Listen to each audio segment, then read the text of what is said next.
এই টপিকটা আমার কলেজের লাইফে। তখন আমি এতটাই কালো যে অন্ধকারে শুধু আমার দাঁত দেখা যেত, মুখ নয়। তোমরা অনেকে মনে করবে যে আজ আমি এত পরিষ্কার হলাম কি করে।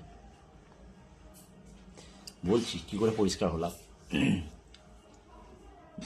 অনেক ক্রিম মাখতাম, কলেজ লাইফ তো, কারণ কালো হলে তো মেয়েরা দেখে না।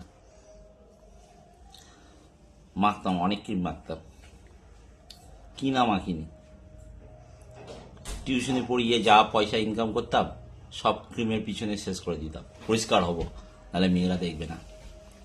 তা ক্রিম মেখে যাচ্ছি কিন্তু পরিষ্কার আর হচ্ছি না। এক সময় ক্রিম মাখা বন্ধই করে দিলাম, কারণ পয়সা নেই তো, টিউশনি ছেড়ে দিয়েছি। অত চাপ নিতে পারছি না মাথায়, আর ফেল করছি, ফেলের পর ফেল করছি, ফেলের পর ফেল, আর সাবলি পেয়েই যাচ্ছি, সাবলি পেয়েই যাচ্ছি। আর বন্ধুদের নাম উঠে আসছে কিন্তু আমার নাম আর উঠছে না সাবলি থেকে।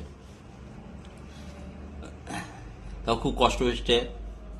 এটা টেনে টুনে গ্রাজুয়েশন কমপ্লিট করলাম।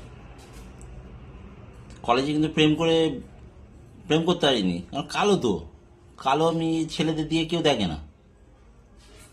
লাস্টে আর বউ দেখলো। এখন অনেকে মনে করবে যে পরিষ্কার কি করে আমি হলাম।